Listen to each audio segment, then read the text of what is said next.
Assalamu alaikum students, welcome to your biology class. I am your biology teacher Mrs. Saida Bano. Today we are going to start chapter 21, which is cell cycle. The topics of today's lecture are, first of all, introduction of cell cycle, then definition of cell cycle, phases of cell cycle, interphase, steps of interphase, control of cell cycle, and the length of phases of cell cycle. First of all, we will discuss cell cycle. Cell, what is cell? Cell is the structural and functional unit of living organisms. कि जितने भी living organisms हैं उनकी body किस चीज़ से बनी हुई है? सेल से बनी हुई है. यूनिसेलुलर ऑर्गेनिजम्स में तो पूरी बॉडी ही सिंगल सेल से बनी होती है, but in multicellular organisms body is composed of many cells. अब फर्स्ट ईयर में आप लोगों ने पढ़ा था सेल थ्योरी में, cell is the cells arise from pre existing cells. तो अब सेल किस तरह से प्री एग्जिस्टिंग सेल से राइज होते हैं? By the process of cell division which is called mitosis. तो definition of cell cycle is that cell cycle is series of events that take place in cell and cause it to divide into two daughter cells. कि अब जितने भी cell की life में events होते हैं जिसकी वजह से सेल जो है वो ग्रो करता है और फिर उसके बाद नेक्स्ट टू डॉटर सेल्स में डिवाइड हो जाता है जो कि आइडेंटिकल होते हैं पेरेंट सेल के. तो इसको हम सेल साइकिल कहेंगे, या इसको हम इस तरह से भी डिफाइन कर सकते हैं, the sequence of changes in cell which involve period of growth, replication of DNA followed by cell division. के वो वाला चेंजेस का सीक्वेंस जिसमें सेल जो है सबसे पहले ग्रो करता है, उसके बाद उसमें डीएनए की रेप्लिकेशन होती है और फिर सेल डिवाइड होके नेक्स्ट टू डॉटर सेल्स बना देता है. तो इस पूरे प्रोसेस को हम सेल साइकिल कहते हैं. ये डायग्राम है सेल साइकिल की. Cell cycle is divided into two phases. First is the interphase and other is the mitotic phase. What is interphase? The period in the life cycle of cell between two consecutive divisions is called interphase. कि cell के दो conjunctive divisions के दरमियान में जितना life span है cell का उसको हम कहते हैं इंटरफेस. यानी सेल डिवाइड हुआ, उससे टू डॉटर सेल्स बने, वो पेरेंट सेल से हाफ साइज़ के सेल थे. उसके बाद क्या होगा? सेल्स का उन सेल्स का साइज़ इंक्रीज़ होगा, वो ग्रो होंगे.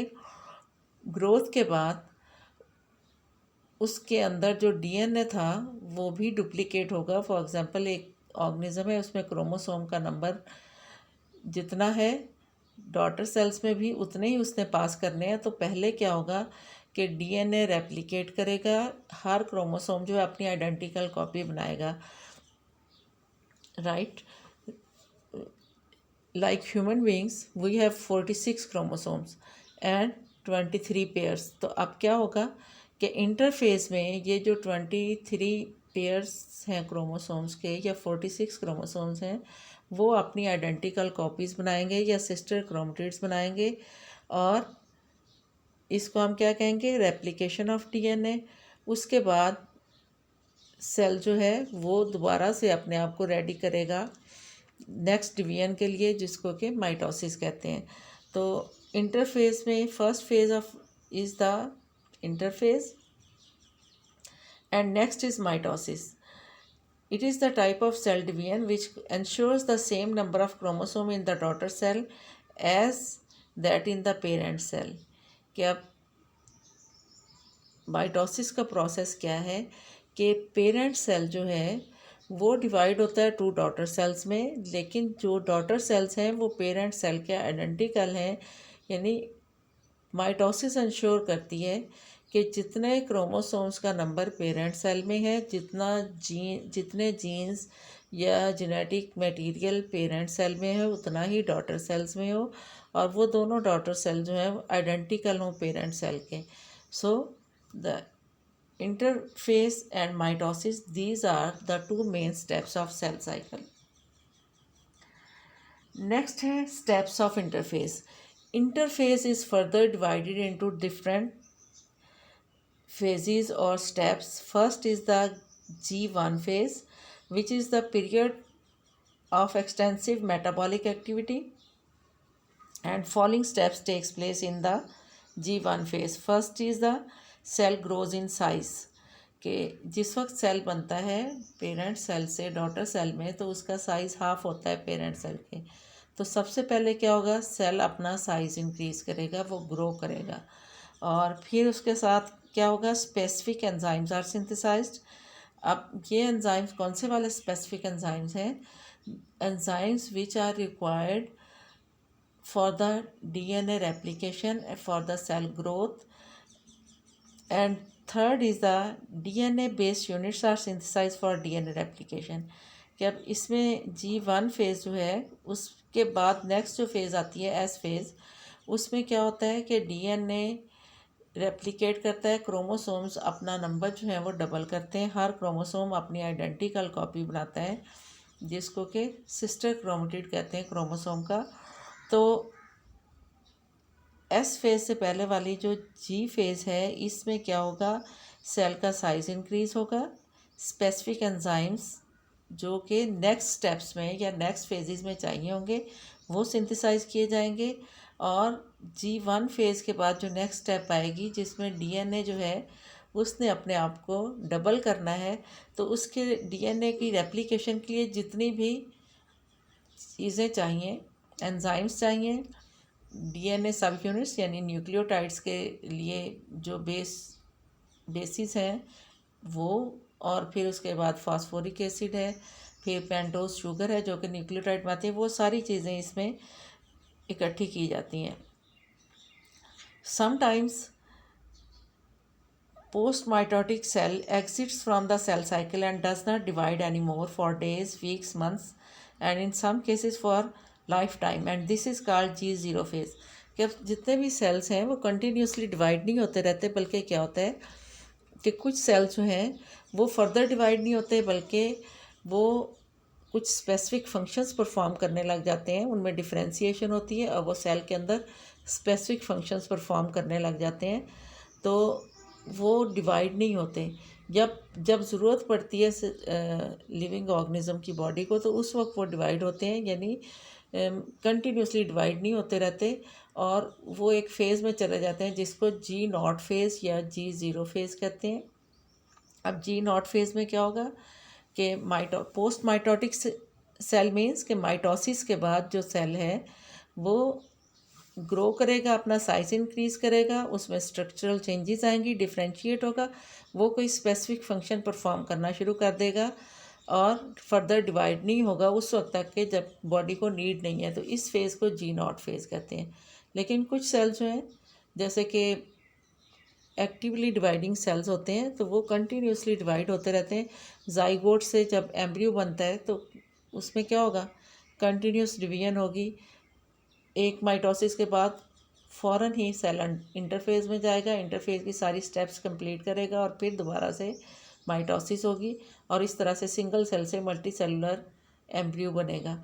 या फिर यूनिसेलुलर ऑर्गेनिज्म जो है या बैक्टीरिया वगैरह हैं, तो 20 मिनट्स में उनका लाइफ स्पैन ही 20 मिनट्स का है. 20 मिनट्स के बाद अगर कंडीशंस फेवरेबल हैं तो उन्होंने डिवाइड होना होता है, तो उनमें तो कंटिन्यूसली सेल साइकिल चलता रहता है. लेकिन मल्टी सेलुलर ऑर्गेनिज्म की बॉडी के अंदर कुछ सेल जो हैं वो डिवाइड होते हैं, बाकी सेल जो है स्पेसिफिक फंक्शन परफॉर्म करते हैं, और कुछ जो है थ्रू आउट लाइफ वो डिवाइड होते ही नहीं, डिफ्रेंशिएट होकर फंक्शंस परफॉर्म करते रहते हैं. फॉर एग्जांपल न्यूरॉन्स जो है हमारे नर्व सेल्स, वो डिफ्रेंशिएट हो जाते हैं ब्रेन में या नर्व्स में, और फिर वो थ्रू आउट लाइफ अपना फंक्शन परफॉर्म करते हैं, वो फर्दर डिवाइड नहीं होते. लेकिन जैसे हमारी स्किन के सेल्स हैं या एपिथेलियल सेल्स हैं या हमारे डाइजेस्टिव लाइनिंग के सेल्स हैं, तो वो कंटिन्यूसली डेड होते रहते हैं और उनको रिप्लेस करने के लिए नए सेल्स बनते रहते हैं. तो वहाँ पे कंटिन्यूसली सेल साइकिल का प्रोसेस जो है वो कंटिन्यू करता है. ये डायग्राम है सेल साइकिल की. इसमें देखें सबसे पहले माइटोसिस के बाद जो है वो G1 फेज़ है. अब G1 फेज जो है ये इंटरफेज की 3 फेजेस हैं। जो ग्रीन कलर दिखाया हुआ है ये क्या है, इंटरफेज है। इंटरफेज को फर्दर 3 फेजेस में डिवाइड किया गया। First one is the G1 phase, second is the S phase and third is the G2 phase. And next is mitosis. Mitosis is further divided into prophase, metaphase, anaphase and telophase. After these phases, cytokinesis takes place. Cytokinesis means division of the cytoplasm. Next is G1 phase. G1 phase is the growth phase of the cell, and this is also called gap 1 phase. So in this phase cell grows and it performs its functions normally. Increased protein synthesis, new cell organelles are formed, cytoplasm volume increases. कि अब इसमें क्या होगा, cell जो है highly active होगा metabolically और इसमें प्रोटीन सिंथेसिस होगी। ज़ाहिर है सेल ने साइज इंक्रीज़ करना है तो इसमें नए प्रोटीन्स, नए एंजाइम्स बनेंगे, नए सेल ऑर्गेनेल्स बनेंगे। फिर साइटोप्लाज्म का वॉल्यूम भी इंक्रीज़ होगा कि सेल ने साइज़ में इंक्रीज़ होना है। नेक्स्ट फेज़ G0 फेज़, मैंने अभी आप लोगों को बताया था कि कुछ सेल्स ऐसे होते हैं कि माइटोसिस के बाद वो फर्दर डिवाइड नहीं होते, बल्कि क्या होता है वो अपना साइज़ इंक्रीज़ करते हैं, वो डिफ्रेंशिएट होते हैं और अपना फंक्शन परफॉर्म करना शुरू कर देते हैं। अगर किसी वक्त उनमें कोई डैमेज होता है तो फिर वो डिवाइड होते हैं, या बॉडी को नीड्स होती हैं किसी ऑर्गन के अंदर नए सेल्स की, तो फिर वो डिवाइड होते हैं, अदरवाइज़ वो डिवाइड नहीं होते और अपना फंक्शन परफॉर्म करते हैं। कुछ सेल्स ऐसे होते हैं जो थ्रू आउट लाइफ भी डिवाइड नहीं होते, तो वो थ्रू आउट लाइफ जो है G0 फेज़ में रहते हैं, जैसे कि नर्व सेल्स हैं या हमारी आई के रेटिना के सेल्स हैं। तो G0 फेज़ जो है ये माइटोसिस के बाद G1 फेज़ से पहले आती है और इसके बाद सेल फर्दर डिवाइड नहीं होता, कुछ अरसे बाद या थ्रू आउट लाइफ डिवाइड नहीं होता। अब नेक्स्ट फेज़ जो G1 फेज़ है वो मैंने आप लोगों को पहले बता दी है।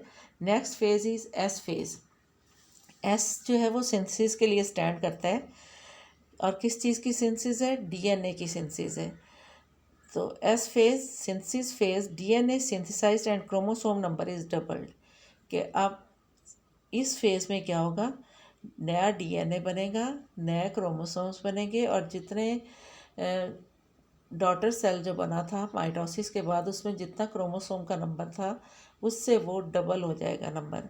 Next is the G2 phase और प्री माइटोटिक फेज़, कि जब क्रोमोसोम्स का नंबर डबल हो जाएगा, DNA की सिंथेसिस हो जाएगी, तो फिर सेल जो है वो अपने आप को माइटोसिस के लिए प्रिपेयर करेगा। और वो किस फेज़ में प्रिपेयर करेगा, G2 फेज़ में, और इसको प्री माइटोटिक फेज़ भी कहते हैं कि माइटोसिस से पहले वाली phase.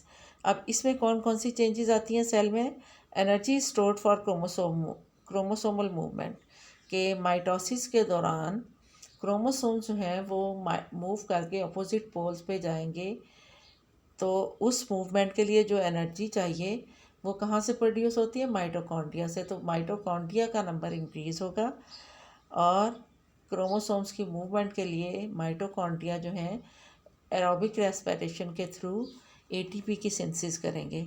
Next is the synthesis of proteins which are required during mitosis, कि अब माइटोसिस के प्रोसेस में जो प्रोटीन्स चाहिए उनकी सिंथेसिस होगी। अब प्रोटीन्स कौन कौन से चाहिए माइटोसिस के प्रोसेस में, एक तो एंजाइम्स चाहिए विच कंट्रोल और regulate the process of mitosis. Second जो है माइटोटिक ऑपरेटर्स के लिए, यानी जो स्पिंडल फाइबर्स बनती हैं उसके लिए, उन स्पिंडल फाइबर्स को बनाने के लिए जो प्रोटीन्स चाहिए, ट्यूबुलिन प्रोटीन्स, वो भी यहाँ पे सिंथेसाइज होंगे। फिर इसके अलावा जिस वक्त साइटोकाइनेसिस होगी, साइटोप्लाज्म डिवाइड होगा, तो जो टू डॉटर सेल्स बनेंगे उनको बनाने के लिए सेल्स की सेंटर में पिंचिंग होगी और एक कंस्ट्रिक्टिंग रिंग बनेगी।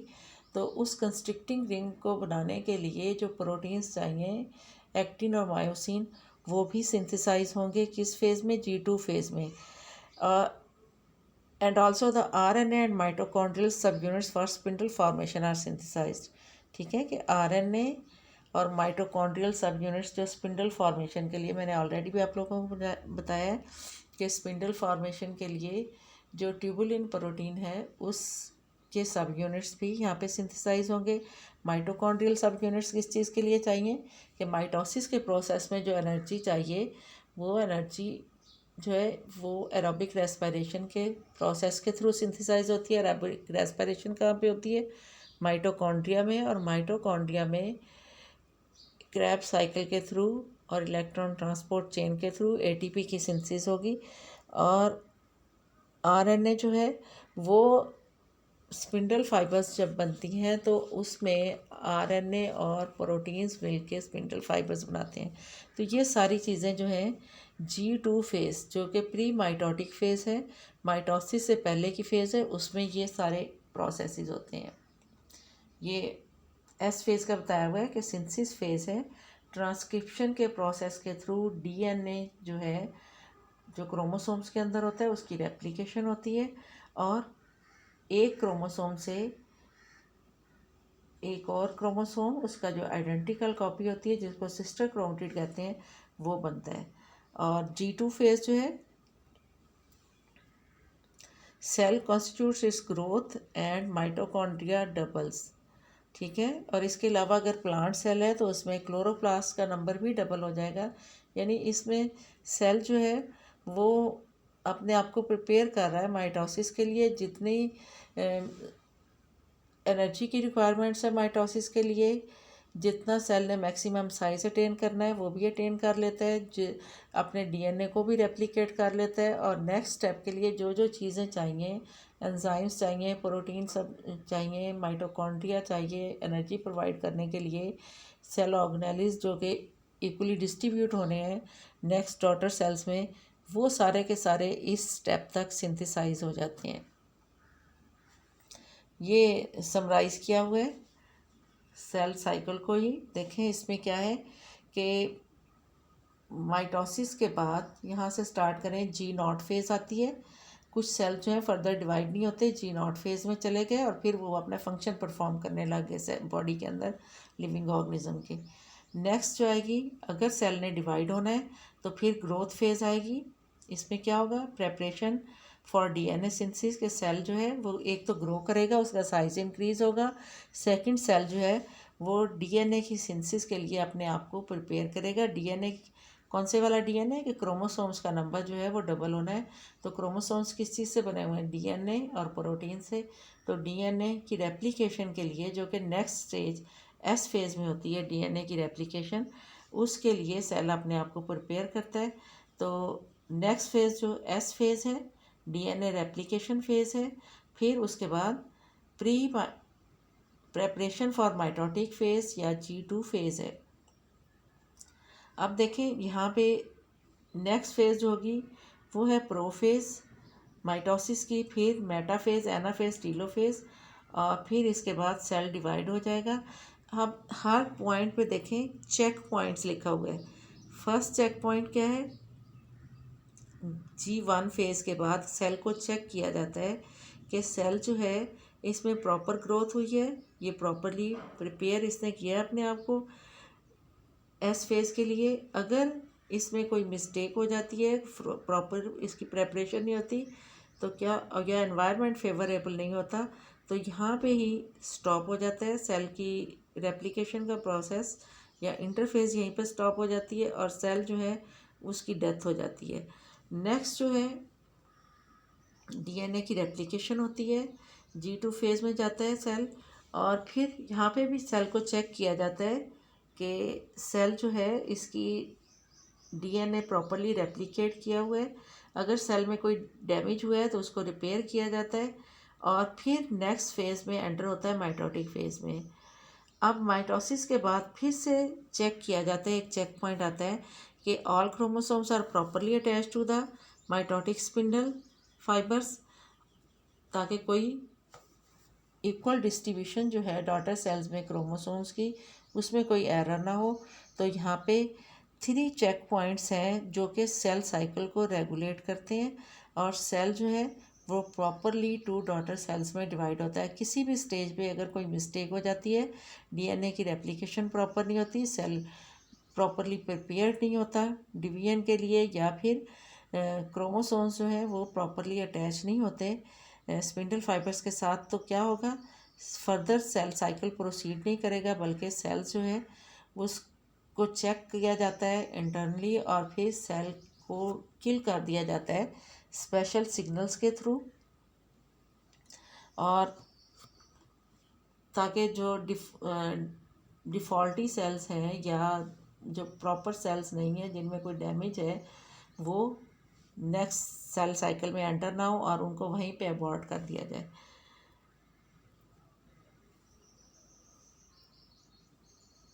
ये भी वही है, control of cell cycle. There are specific check points at each stage. These determine the fate of next phase according to cell's internal makeup।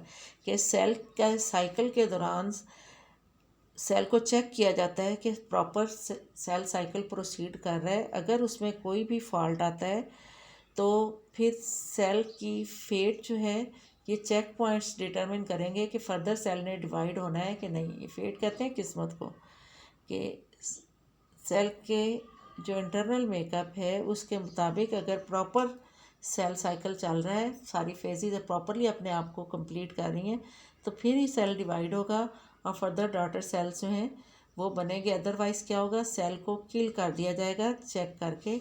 तो सेल साइकिल को जो है वो कंट्रोल किया जाता है। अगर किसी चेक पॉइंट पे सेल में कोई मिस्टेक हो जाए, चेकिंग में मिस्टेक हो जाए, तो फिर एबनॉर्मल सेल्स बनते हैं। जैसे कि माइटोसिस में अगर प्रॉपरली चेक नहीं किया जाता, कोई एरर हो जाती है माइटोसिस में और सेल्स जो हैं वो डिवीजन पे कंट्रोल लूज़ कर देते हैं और कंटिन्यूसली डिवाइड हो जाते हैं, तो कैंसर डेवलप होता है।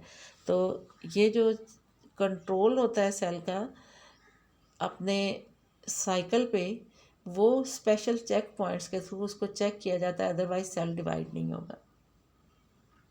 Next is the length of phases of cell cycle. के सेल साइकिल जो है वो डिफरेंट ऑर्गेनिज्म में वेरी करता है। सेल साइकिल की ड्यूरेशन वेरी करती है और एक ही लिविंग ऑर्गेनिज्म की बॉडी के अंदर जो डिफरेंट सेल्स हैं उनमें भी सेल साइकिल की लेंथ वेरी करती है टाइम टू टाइम। अब देखें कि एक यूनिसेलुलर ऑर्गेनिज्म है तो उसमें सेल साइकिल जो है उसकी लेंथ डिफरेंट होगी, बैक्टीरिया में डिफरेंट होगी। मल्टी सेलुलर ऑर्गेनिज्म की बॉडी में जिस वक्त एम्ब्रियो की डेवलपमेंट हो रही है या एक्टिव ग्रोथ हो रही है, उस वक्त सेल एक्टिवली डिवाइड हो रहे हैं, तो सेल साइकिल की लेंथ जो है वो कम होगी। लेकिन जिस वक्त सेल एक ग्रोथ का प्रोसेस स्टॉप हो जाता है, मैच्योर हो जाता है लिविंग ऑर्गेनिज्म, तो उसके बाद सेल साइकिल जो है वो स्लो डाउन हो जाता है और उस वक्त सिर्फ सेल साइकिल रिपेयर के लिए ही रहता है कि बॉडी में जो सेल्स डैमेज हो रहे हैं उनको रिपेयर किया जाए, या कोई वूंड्स हैं तो उसकी हीलिंग के लिए नए सेल्स बनाए जाएं। तो उस वक्त सेल साइकिल जो है इन प्रोसेसेस के लिए कंटिन्यू करता है। तो एक मैमल जो है उसकी बॉडी के अंदर नॉर्मल सेल साइकिल जो है उस 24 आवर्स का होता है, और कुछ लिविंग ऑर्गेनिज्म जैसे कि फ्लाइज हैं उसमें 18 मिनट्स का भी हो सकता है, बैक्टीरिया में 20 मिनट्स का होता है, यीस्ट में जो है सेल साइकिल वो 90 मिनट्स का होता है, और ह्यूमन बीइंग्स में या फिर मैमल्स में एवरेज सेल साइकिल जो है वो 24 आवर्स का होता है। तो ये जो सेल साइकिल है इसमें डिफरेंट फेजेस की डिफरेंट ड्यूरेशंस होती हैं। ये नहीं कि हर फेज़ जो है वो इक्वल लेंथ की है। माइटोसिस जो है इसके 30 मिनट्स लगते हैं। माइटोसिस को एक मैमल के सेल्स में या ह्यूमन सेल्स में कंप्लीट होने के लिए कितना टाइम लगता है, 30 मिनट्स लगते हैं। G1 जो है वो 9 आवर्स की होती है, S फेज़ जो है वो 10 आवर्स की होती है, और G2 फेज़ जो है ये 4.5 आवर्स 4.5 आवर की होती है। So that's all from today's lecture. If you have any question, you can ask. Allah Hafiz.